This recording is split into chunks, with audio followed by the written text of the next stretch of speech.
আজকে সকালে ছাদে এলাম কাপড় নাড়তে, আর কাপড় নাড়তে এসে দেখি ছাদের যে কলটা আছে এটা দিয়ে অনবরত পানি পড়ছে। আর আপনারা নিশ্চয়ই দেখতেই পাচ্ছেন ছাদ কিন্তু পুরা খালি করে ফেলেছি, ছাদে আমার আর কোনো গাছ নেই।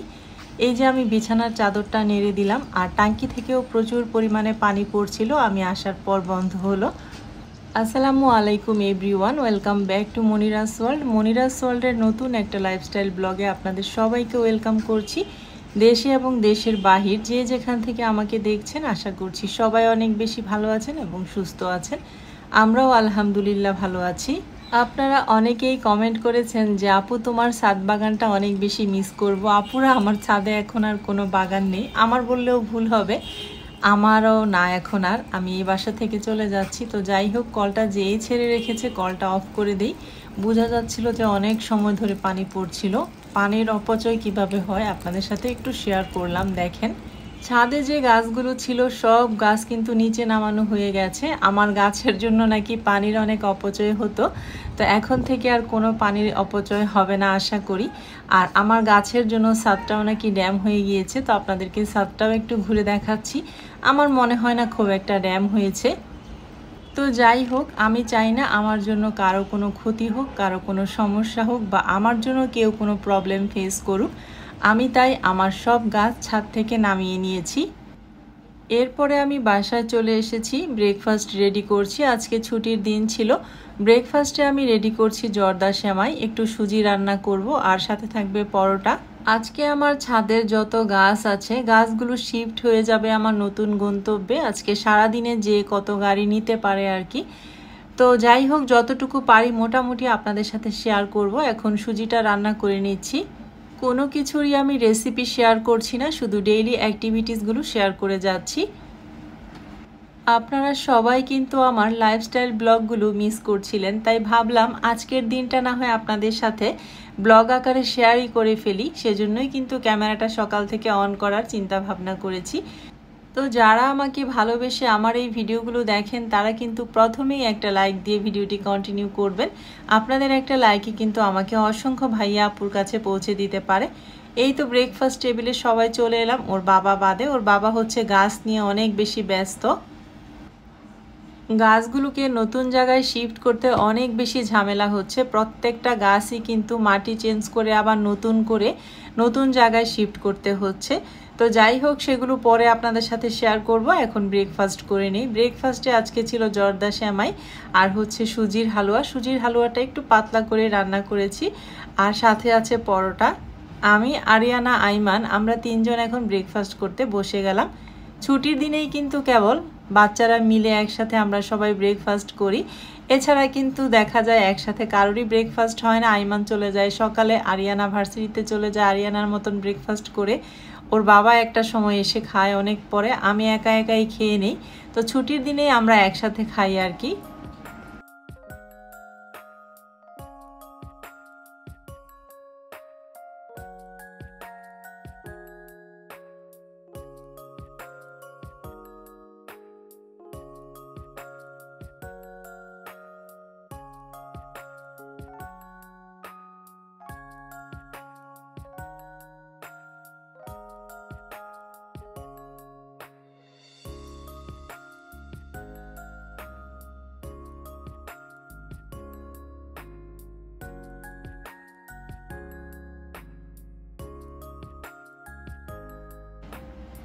এরপরে ব্রেকফাস্ট শেষ করার পর পার্সেল রেডি করতে চলে এলাম। আলহামদুলিল্লাহ, আমাদের পেজের এই দুইটা ড্রেস কিন্তু আবারও দ্বিতীয়বারের মতো রিস্টক করলাম।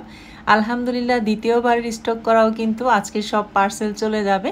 যদি আরও ডিমান্ড থাকে তাহলে তৃতীয়বারের মতন কিন্তু আমাদের এগুলো রিস্টক করতে হবে। আলহামদুলিল্লাহ, আমার পেজের এই দুইটা ড্রেস আপনারা এত বেশি পছন্দ করে নিয়েছেন। আপনাদেরকে ভালো কিছু দিতে পারলে সব সময় আমার অনেক বেশি ভালো লাগা কাজ করে। এরপরে আমি আর আরিয়ানা মিলে পার্সেলগুলো রেডি করে নিলাম। আরও কিছু পার্সেল রয়ে গিয়েছে, বেডশিটগুলো, সেগুলো হয়তো বা লাঞ্চের পরে আবার রেডি করব। একসাথে টানা এতক্ষণ কাজ করলে সংসারের কাজ কে করবে বলেন। তো এই তো আপনাদেরকে আমি আবার কিন্তু ফাঁকে ফাঁকে উপর থেকে দেখানোর চেষ্টা করছিলাম যে আমাদের গাছগুলো যে নিয়ে যাচ্ছে। এই যে একটা গাড়ি কিন্তু লোড হয়ে গেছে। এই গাছগুলো কিন্তু আমাদের অনেক শখের, অনেক নার্সারি ঘুরে ঘুরেই কিন্তু ওর বাবা সবগুলো গাছ কালেকশন করেছে। অনেক আপুরাই কমেন্ট করছিলেন যে কাটিং দেওয়া যাবে কিনা। আসলে অলরেডি গাছগুলো শিফট হয়ে গিয়েছে, আমি পরে আপনাদেরকে ভিডিওটা ভয়েস ওভার করে শেয়ার করছি। তো কাটিং বলতে কাটসাট কিছু করা হয়েছে, সেই সময় যদি আপনারা চাইতেন তাহলে আমি হয়তোবা আপনাদেরকে নক দিতে পারতাম। আমি আবার ফাঁকে ফাঁকে একটু নিচেও যাচ্ছিলাম, নিচে যেও আবার একটু ক্যামেরায় ক্যাপচার করে নিয়ে আসছিলাম আপনাদের জন্য। তো এই তো একটা গাড়ি কিন্তু লোড হয়ে গেছে, এখন এই গাছ ভর্তি গাড়িটা নিয়ে চলে যাবে আমাদের নতুন গন্তব্যে, সাথে ওর বাবাও যাচ্ছে।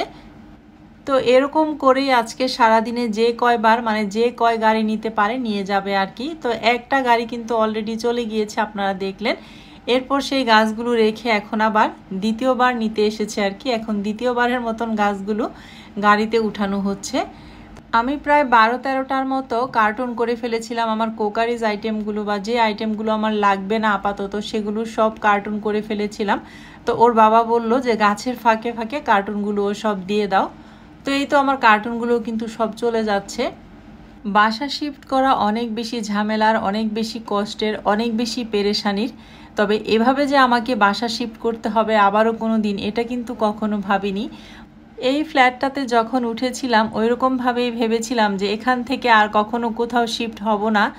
মানে যদি আল্লাহ বাঁচিয়ে রাখে যে কত বছর হয়তো বা এখানেই থাকবো, হয়তো একটা বাড়ি করব, কিন্তু সেখানে শিফট হব না, মাঝে মাঝে বেড়াতে যাব। ভাগ্য কাকে বলে, তাই না? আল্লাহ তাআলা কখন কাকে কোথায় কি অবস্থায় রাখে এটা শুধুমাত্র আল্লাহ তাআলাই জানে।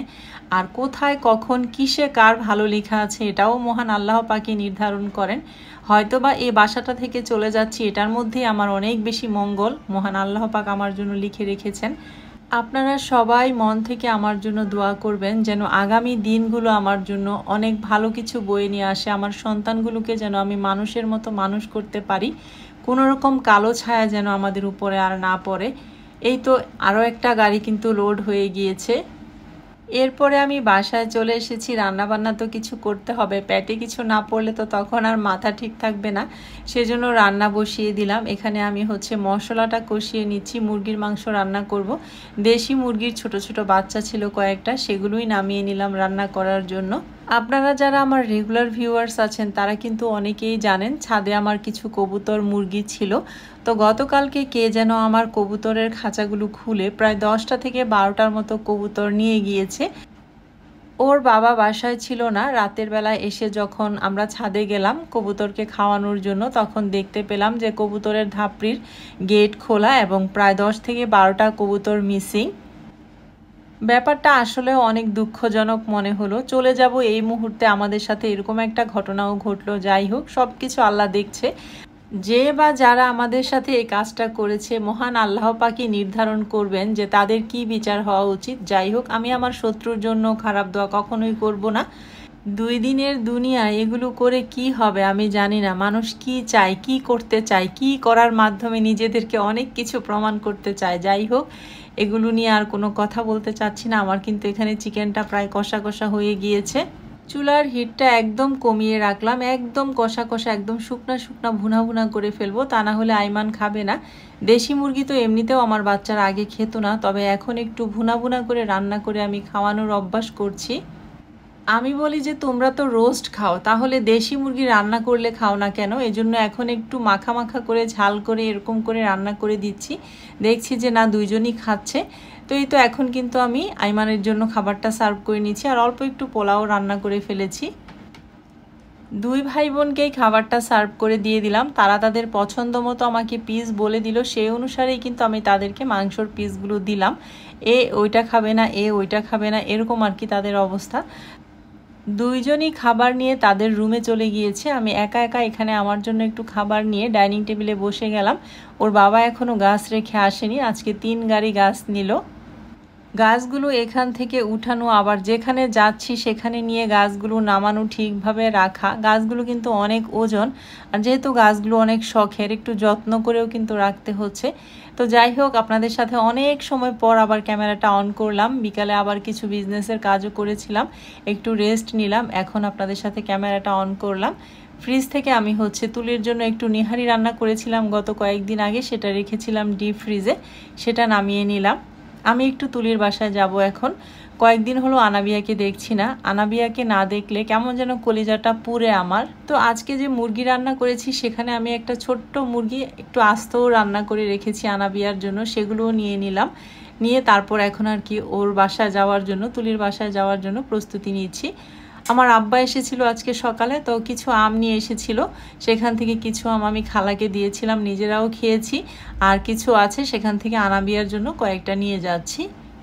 তো বোনের বাসায় যাওয়ার প্রিপারেশন নিতে নিতে আপনাদের কাছে একটা রিকোয়েস্ট করে নিয়েছি। যারা আমাকে ভালোবেসে আমার ভিডিওগুলো দেখছেন, সাবস্ক্রাইব করে নিয়েছেন, তাদেরকে অসংখ্য ধন্যবাদ। আর যারা চ্যানেলটিকে এখনও সাবস্ক্রাইব করেননি তারা কিন্তু প্লিজ চ্যানেলটিকে সাবস্ক্রাইব করে আমার চ্যানেলটির পাশেই থেকে যাবেন। আলহামদুলিল্লাহ, আমি কিন্তু আস্তে আস্তে করে আপনাদের দোয়া ও ভালোবাসা নিয়ে আমার গন্তব্যের দিকে পৌঁছাচ্ছি। আপনারা আরও একটু সাপোর্ট করলেই কিন্তু আমি আমার গন্তব্যে পৌঁছে যাব। সবাই আমাকে সাপোর্ট করবেন, এভাবেই ভালোবেসে যাবেন। আপনাদের কাছে আমি চিরকৃতজ্ঞ থাকব। আপনারা আছেন বলেই কিন্তু আজকে মনিরাস ওয়ার্ল্ডের মনিরা আপুকে কেউ চিনেন। অবশ্যই ইউটিউবের সাপোর্ট, আপনাদের ভালোবাসাই কিন্তু আমি মনিরাস ওয়ার্ল্ডের মনিরা আপু বলে পরিচিত হয়েছি। আমার একটা নিজের পরিচয় তৈরি করতে পেরেছি আলহামদুলিল্লাহ। আপনারা কিন্তু এভাবেই আমাকে ভালোবাসবেন, সাপোর্ট দিবেন। এরপরে আমি তুলির বাসায় চলে এসেছি। আর এসে দেখি তুলির 3টা কেকের অর্ডার ছিল। একটা কেক অলরেডি ডেলিভারি দিয়ে ফেলেছে, আরেকটা কেকের শ্যুট হচ্ছিল ওর পেজের আর কি। ওর পেজের নামটা কিন্তু ব্লেস দিস কিচেন, আপনারা অনেকেই জানতে চেয়েছিলেন। আর ওর চ্যানেলের নাম হচ্ছে baking and cooking with Nusrat তুলি। আমার বোন কিন্তু খুব সুন্দর সুন্দর ইয়াম্মি কেক বানাতে পারে। ওর পেজ থেকে যারা কেক নিয়েছেন বা নিচ্ছেন আপনারা তো জানেনই, আর যারা নেননি এখনো অবশ্যই কিন্তু ট্রাই করবেন। আমার বোনের হাতের কেক দেখতে যেমন সুন্দর, খেতেও কিন্তু অনেক বেশি মজা হয়। জান, তাই জান,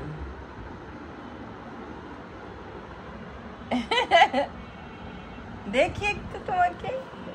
ওলে ওলে কুকি,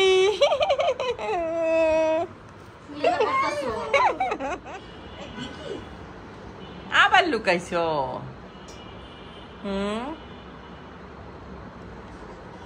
দেখি বাইরে যাচ্ছ কেন?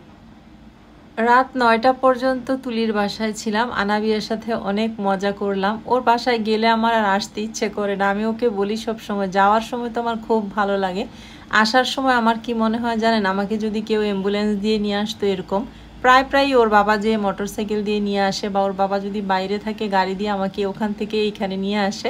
খুবই অল্প একটু রাস্তা, তারপরও আসার সময় খুব বেশি এনার্জি লেস লাগে, আসতেই ইচ্ছা করে না, কান্না করতে মন চায়। আনাবিয়াও কিন্তু আমার সাথে আসার জন্য কান্না করে। তো যাই হোক, ওর বাবা আবার আসার সময় হচ্ছে বেকারি থেকে toast biscuit, dry cake, butter বন এগুলো কি নিয়ে এসেছে।